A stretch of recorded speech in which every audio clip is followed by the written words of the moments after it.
السلام علیکم ورحمۃ اللہ وبرکاتہ۔ الحمدللہ رب العالمین والعاقبۃ للمتقین ولا عدوان الا علی الظالمین۔ اعوذ باللہ من الشیطان الرجیم، بسم اللہ الرحمن الرحیم۔ یا ایھا الذین آمنوا لا تبطلوا صدقاتکم بالمن والأذى كالذی ينفق مالہ رئاء الناس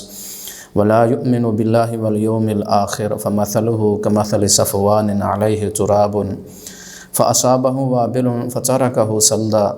لا يقدرون على شيء مما كسبوا والله لا يهدي القوم الكافرين۔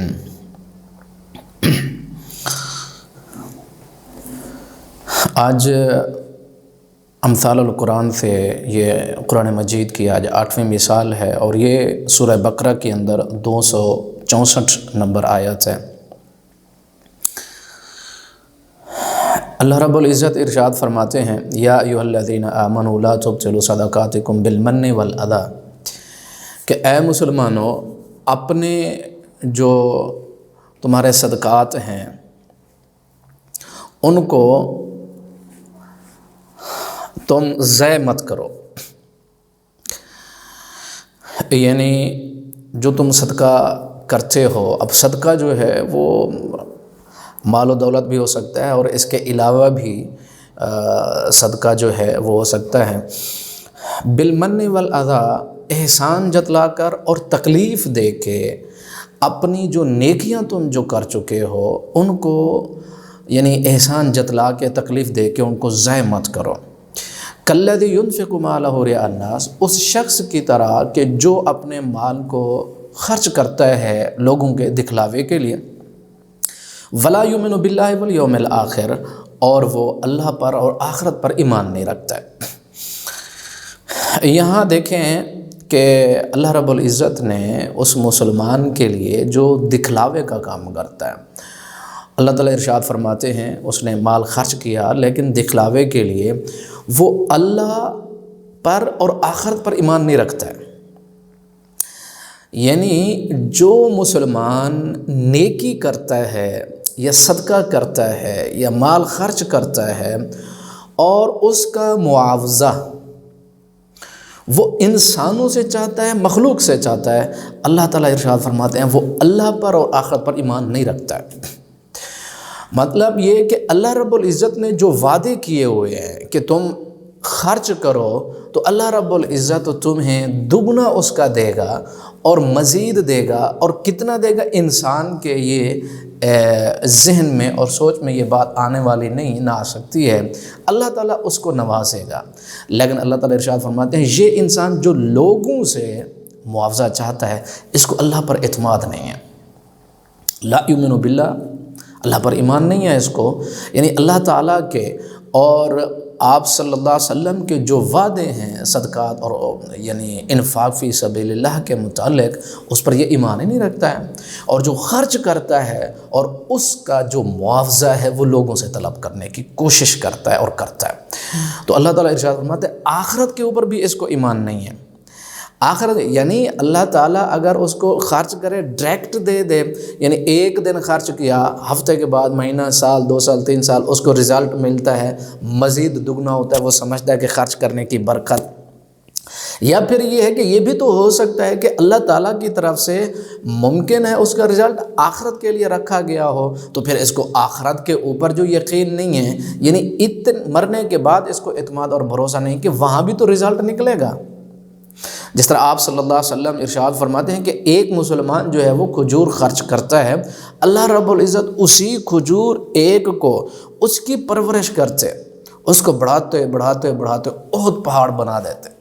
یعنی اس کی ایک نیکی اتنی چھوٹی ہوتی ہے تو اللہ رب العزت اس کو بڑھاتے بڑھاتے بہت پہاڑ بنا دیتے ہیں۔ یعنی یہ اللہ کی رحمت ہے جو مسلمان کے اوپر ہوتی ہے، یا دنیا میں یا آخرت میں ہوتی ضرور ہے، اس کا رزلٹ اور نتیجہ، لیکن جو انسان اور جو مسلمان صدقات اور انفاق فی سبیل اللہ اور مال اور اس کے علاوہ جو نیکی کرتا ہے اس کا معاوضہ اگر انسانوں سے طلب کرتا ہے یا انسانوں کی طرف متوجہ ہوتا ہے تاکہ مجھے کچھ رزلٹ اور نتیجہ، تو اللہ رب العزت ارشاد فرماتے ہیں لا یؤمن باللہ، یہ اللہ پر ایمان نہیں رکھتا نہ آخرت پر ایمان رکھتا ہے، یعنی اس کی زندگی مفاد والی زندگی ہے۔ اور یہ بات یاد رکھیں کہ جو مسلمان مٹیریلسٹک چیزوں سے اور مادیت سے اونچا ہو کر سوچتا ہے تو وہ انسان، وہ مسلمان ایسا بے لوث ہوتا ہے، اس کے اندر نہ کسی قسم کی نہ لالچ ہوتی ہے، نہ حسد ہوتی ہے، نہ کوئی اور بیماریاں ہوتی ہیں۔ کیوں؟ کیونکہ وہ صرف اور صرف اللہ کے سامنے جھکتا ہے، اللہ کے لیے ہر نیک کام کرتا ہے اور معاوضہ بھی اللہ سے چاہتا ہے۔ آگے اللہ تعالیٰ ارشاد فرماتا ہے، اس کی مثال دیکھو، جو لوگوں کے دکھلاوے کے لیے خرچ کرتا ہے، معاوضے کی ان سے توقعات وابستہ رکھتا ہے، تو اس کی مثال اللہ تعالیٰ نے ارشاد فرمائی ہے۔ اس کی مثال کیسے ہے؟ فَمَثَلُهُ كَمَثَلِ صَفْوَانَ، اس کی مثال ایک چٹان کی طرح کی مثال ہے۔ اب اس مثال کو سمجھیں، اللہ تعالیٰ ارشاد فرماتا ہے فَمَثَلُهُ كَمَثَلِ صَفْوَانَ، ایک چٹان جو سخت چٹان ہو اس کی طرح کی اس کی مثال ہے۔ علیہ تراب، اور اس پہ اوپر کیا ہو؟ مٹی ہو، اور فَأَصَابَهُ وابل، بارش اس کے اوپر آئی، فَتَرَكَهُ سَلْدًا، اور اس بارش نے سارا کچھ ختم کر دیا، وہ مٹی کی ساری مٹی بہہ گئی اور اس کو صاف چٹان جو ہے وہ ابھر کر سامنے آ گئی۔ کیا مطلب؟ یعنی فَمَثَلُهُ كَمَثَلِ صَفْوَانَ، اس کی مثال ایک سخت چٹان کی طرح ہے۔ کیا مطلب؟ چٹان اللہ تعالیٰ نے یہاں ارشاد فرمایا اس انسان کی نیت کو، جو خرچ کرنے کے پیچھے جو نیت ہے، اللہ تعالیٰ ارشاد فرماتے ہیں یہ صفوان سخت چٹان کی مانند ہے۔ نیت اس کی جو ہے وہ صحیح نہیں ہے۔ پھر علیہ تراب، اس پر اوپر مٹی ہو، کیونکہ مٹی آپ کو پتہ ہے پانی آتا ہے جو زمین زرخیز جب ہو، مٹی کے اوپر وہ زمین جو ہے گیلی ہو جاتی ہے، نرم ہو جاتی ہے، اور اس سے جو ہے بہت ساری چیزیں، مختلف انواع اور مختلف قسم کی چیزیں جو اگتی ہیں۔ لیکن اللہ تعالیٰ ارشاد فرماتے ہیں علیہ تراب، اس کے اوپر مٹی، یعنی مٹی کا مطلب اس کی ظاہری جو نیکی کی جو شکل ہے، اس سے مراد مٹی سے مراد اس کی ظاہری نیکی کی شکل۔ تو صاف ظاہر ہے اب چٹان بھی سخت ہے اور تھوڑی سی مٹی ہے، بارش جب آئے گی تو مٹی کو وہ بکھیر دے گی جب ختم، کیونکہ چٹان سخت ہے۔ اسی طرح ایک مسلمان جب دکھلاوے کا کام کرتا ہے، جب مخلوق کے لیے کام کرتا ہے، یعنی اجر و ثواب کی جو امید ہے یا اپنے فائدے کی جو امید ہے وہ مخلوق سے، وہ انسانوں سے، پھر اللہ رب العزت ارشاد فرماتے ہیں اس کی نیت صحیح نہیں، اور اس کے نیکی کا جو ظاہری عمل ہے، جو وعلیہ تراب جو ہے، ظاہری جو شکل ہے، اس سے کیا بنے گا؟ کچھ بھی تو نہیں ہوتا ہے، وہ اتنی ٹھوس نہیں ہے، وہ اتنی مضبوط نہیں ہے کہ وہ زرخیزی اور ہریالی پیدا کرے۔ اللہ تعالیٰ کی جب رحمت ہے، مطلب یہ کہ اللہ تعالیٰ کی جو رحمت ہے، اگر آپ صدقہ خیرات کرتے ہیں، اس سے بھی انسان کی روح کو تازگی، انسان کے دل اور دماغ کو تازگی، آخرت کی جو ہے وہ ایک ذخیرہ بنتا ہے، اور اس سے مزید نیکیاں پھوٹتی ہیں۔ جس طرح ایک زرخیز زمین کے اوپر مٹی ہو، پانی ہے، اور پھر نباتات اور پتہ نہیں کیا کیا یعنی فوائد ہی فوائد ہوتے ہیں، اسی طرح ایک انسان اور مسلمان کی نیت بہتر ہو، اگر بندہ نیت اس کی اچھی ہے، صاف شفاف اجلی اور ستھری اور پاکیزہ اور بالکل یعنی وہ اللہ تعالیٰ کے سامنے سر سجود ہے اس کی پوری زندگی، تو وہ چھوٹا سا عمل کرتا ہے، پھر اس کے فوائد بہت زیادہ ہیں۔ جس طرح زمین زرخیز ہوتی ہے، پانی دیں، جو کاشت کریں، جو مرضی کریں، جو مرضی آپ اس سے کاشت لے لیں، اسی طرح انسان کی جو ہے وہ نیت ہے۔ اور یہ بات یاد رکھیں، امام ابن قیم رحمۃ اللہ علیہ ارشاد فرماتے ہیں اپنی کتاب الداء والدواء کے اندر، فرماتے ہیں کہ ایک مسلمان جو ہے جتنا سفر اللہ تعالیٰ کی طرف اپنی پاکیزہ سوچ، صاف اور ستھری سوچ اور اجلی اور بالکل پاکیزہ اور صاف سوچ کے ساتھ جتنا سفر کرتا اللہ تعالیٰ کی طرف، اتنا اپنی بدنی عبادات کی وجہ سے نہیں کرتا ہے۔ آپ اندازہ کریں، ایک انسان ہے، ایک مسلمان ہے، اس کی عبادات ہے اور اس کی یعنی اتنی عبادات کر رہا ہے، جسمانی جو عبادتیں ہیں یعنی نمازیں ہیں، نوافل ہیں، اور پتہ نہیں کیا کیا کچھ کرتا ہے، لیکن دل صاف نہیں، سوچ صحیح نہیں، ٹھیک نہیں، تو اس کو اس بدنی اور عملی جو نیکیاں کر رہا ہے اتنی فائدہ اور نفع، اجر و ثواب نہیں۔ لیکن جس کی نیت صاف ہے، جس کی سوچ بالکل صاف اور ستھری اور اجلی اور پاکیزہ ہے، جو بالکل ایک بہترین سوچ رکھتا ہے، مثبت سوچ کا مالک ہے، اس کی پوری زندگی جو ہے پاکیزہ اور صاف اور ستھری اور اجلی، اور لوگوں کے سامنے اس کے شب و روز اور 24 گھنٹے انفرادی، اجتماعی، یعنی خلوت اور سب کچھ لوگوں کے سامنے مبرہ اور بالکل واضح، وہ انسان چھوٹا کام کرے، وزن ہی بہت زیادہ ہوتا ہے، بہت وزن ہوتا ہے۔ اچھا، اللہ رب العزت نے جو آخرت کے اندر اعمال کا جو ہے وزن کرنا، کیوں وزن ہوگا؟ حالانکہ یعنی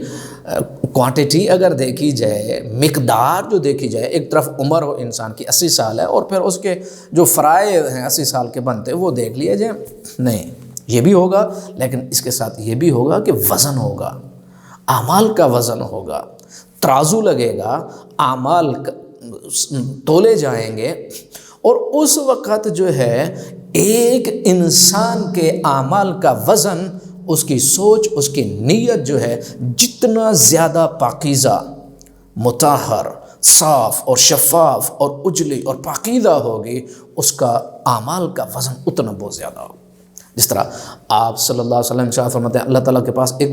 مسلمان آئے گا، اس کی ایک نیکی ہوگی، اللہ تعالیٰ ارشاد فرمائیں گے جاؤ اس کا وزن کراؤ، اور اس کے 99 رجسٹر گناہوں سے بھرے ہوئے ہوں گے، اور پھر اس وقت جو ہے وہ کہے گا یا اللہ ایک نیکی کیا کرتی ہے؟ اللہ رب العزت ارشاد فرمائیں گے، مناقشہ ہوگا، پھر وہ بندہ جائے گا اور جا کر ایک نیکی جو ایک پرچی پہ لکھی ہے، جا کر اس کا وزن کرائے گا، اور جب وزن کرائے گا ایک پرچی پہ لکھی ہوئی جو نیکی ہے، وہ 99 رجسٹر گناہوں سے بھرے ہوئے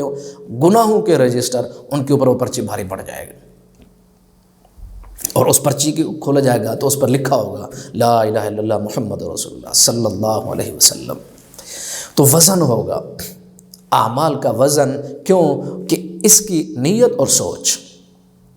یہ اندر کا انسان پاکیزہ کتنا ہے، صاف اور ستھرا کتنا ہے، اجلا کتنا ہے، جتنا زیادہ اس کے اندر نیکی اور پاکیزگی اور طہارت اور صفائی اور ستھرائی اور اجلا پن ہوگا، اس کا وزن بہت زیادہ ہے، اس کا وزن بہت زیادہ ہے۔ اسی وجہ سے اللہ کے رسول صلی اللہ علیہ وسلم ارشاد فرمایا کرتے تھے کہ جس طرح ایک دفعہ غزوے میں گئے، بعض صحابہ رہ گئے عذر کے بنا پہ، آپ صلی اللہ علیہ وسلم نے ارشاد فرمایا دونوں اجر میں برابر ہیں۔ کیوں؟ تو بعض تو گئے نہیں، گھر بیٹھے رہے، عذر کی وجہ سے گھر میں رہے، لیکن ان کی نیت اور ارادے یہ تھے کہ کاش ہمارے پاس کچھ ہوتا، ہم کچھ کر گزرتے، اللہ تعالیٰ نے اجر دے دیا۔ مسئلہ یہ ہے، ہم مسلمانوں کا آج ہمارا مسئلہ بھی یہی ہے کہ اللہ رب العزت ہماری نیتوں کو، ہماری سوچوں کو ٹھیک کر دے۔ اگر اس دعوے میں، دعا میں ہم جھوٹے بھی ہیں، پھر بھی اللہ رب العزت ہماری نیتوں کو، ہماری سوچ کو اللہ تعالیٰ بہتر بنائے، صاف اور ستھرا اور اجلا بنائے۔ کیوں؟ کیونکہ سوچ کا نیک انسان، اچھا انسان، وہ دلی طور پر مطمئن ہے اپنی زندگی سے، اپنے اعمال سے، اپنے کردار سے، اپنے معاملات سے، اپنے گھر بار سے، بیوی بچوں سے، اس کی جو گفتگو ہے، اس کے شب و روز ہیں، اس کے دن اور راتیں ہیں، اور پھر اس کا شریعت کو سیکھنا اور سکھانا اور عمل کرنا، وہ اسی طرف جاتا ہے جس طرف اللہ اور اس کا رسول بلاتا ہے، بس دوسری کوئی بات نہیں۔ لیکن یہ اس وقت ہوتا ہے کہ جب مسلمان اپنے اندر، اس کے اپنے اندر کا انسان بالکل کھرا ہو، سچا ہو، جھوٹا نہ ہو۔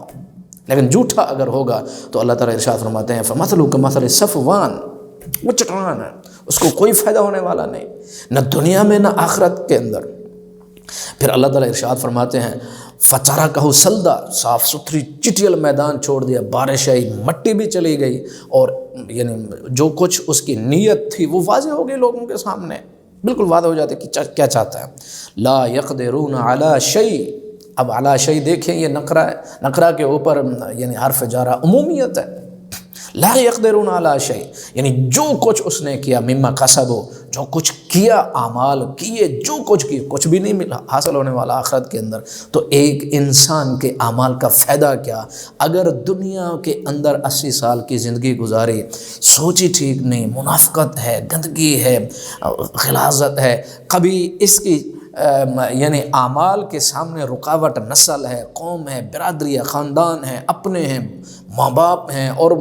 یعنی رنگ اور نسل اور ملک اور علاقہ اور وطن، ہر ایک چیز پر اعتماد اور بھروسہ انسان کرتا چلا جاتا ہے، اللہ اور اس کے رسول کی طرف نہیں جاتا ہے۔ انسان کی معراج ہے اس وقت کہ جب یہ ساری مادیت کو چھوڑ دے، مٹیریلسٹک چیزوں کو چھوڑ دے، اور تمام پر اس کا اعتماد اور بھروسہ اتنا ہو جتنا اللہ اور رسول کہتے ہیں، اور اللہ اور اس کے رسول پر اعتماد اتنا ہو جتنا قرآن اور حدیث کہتی ہے۔ پھر دیکھیں کہ انسان کی سوچ جو ہے وہ کس طرح جو ہے وہ معراج کرتی ہے، انسان کی سوچ کے اندر کتنی ٹھوس پن، مضبوطی اور عمل کی پختگی اور کردار اور سیرت، اور پھر اعمال کے اندر یعنی لذت اور نیکی کے اندر لذت اور احساسات، ساری چیزیں اس کی جاگ پڑتے ہیں۔ اور یہ بات یاد رکھیں کہ انسان کی یہ جو مادی جو چیزیں ہیں یا اس کے مادی تعلقات سارے کے سارے اگر اللہ اور اس کے رسول پر اعتماد انسان کرنا چھوڑ دے تو یہ ساری چیزیں مل کے انسان کے احساسات کو ختم کر دیتے ہیں۔ جب احساسات ختم ہو جاتے ہیں، یعنی رشتے کا احساس، یعنی ماں باپ کا، یہ احساسات اب سوچتے چلے جائیں، جب ختم ہو جاتا ہے بندہ لالچی خود غرض بن جاتا ہے۔ لالچی یعنی یہ ایک سائیڈ ہے اور خود غرضی یہ دوسری سائیڈ ہے۔ پھر سب سے جو پہلی جو چیز بگڑتی ہے وہ تعلقات ہیں، وہ رشتے ہیں۔ جب انسان کے اندر جو ہے وہ اللہ اور اس کے رسول کے اوپر اعتماد اور بھروسہ نہ ہو، پھر یہ ساری چیزیں مٹیریلسٹک مادی جو چیزیں ہیں انسان کو اتنی پاگل کر دیتی ہیں کہ اس کے احساسات کو ختم کر دیتے ہیں بالکل، یعنی سامنے جو کچھ ہوتا قیامت گزر جائے اس کو پرواہ ہی نہیں کہ کیا ہو رہا ہے۔ پھر سب سے پہلے جس چیز پر چوٹ پڑتی ہے وہ تعلقات بگڑتے ہیں، کبھی بھی سیدھے نہیں ہوتے۔ اللہ رب العزت ارشاد فرماتے ہیں واللہ لا یہدی القوم الکافرین، اللہ تعالیٰ کافر قوم کو ہدایت نہیں دیتا ہے۔ اب دیکھیں یہاں بعض مفسرین نے کفر سے مراد ناشکری لی ہے، تو اگر یہ بھی لیں یا اس کا اصل معنی بھی لیں پھر بھی واللہ لا یہدی القوم الکافرین، یعنی ایسا عمل جس کا معاوضہ مسلمان مخلوق سے لینا چاہے، اللہ رب العزت ایسی قوم کو ہدایت نہیں دیتا ہے۔ جو مخلوق کے سامنے سربہ سجود ہو گیا، جو مخلوق کو جو ہے وہ اپنا خالق اور مالک اعتماد، بھروسہ، یقین سب یعنی مال پر، پیسے پر، اسی کی بنیاد پر اس کے تعلقات، معاملات سب، پھر اللہ تعالیٰ ارشاد فرماتے ہیں اس قوم کو ہدایت نہیں ملتی۔ کیوں؟ کیونکہ انہوں نے اپنے خالق اور مالک کو چھوڑ دیا، اور جو مخلوق میں نے پیدا کی اس پر اعتماد اور بھروسہ اور یقین ہے۔ اللہ تعالیٰ سے دعا اللہ تعالیٰ ہم سب مسلمانوں کو سمجھنے کے بعد عمل کرنے کی توفیق عطا فرمائے۔ وما علینا الا البلاغ المبین۔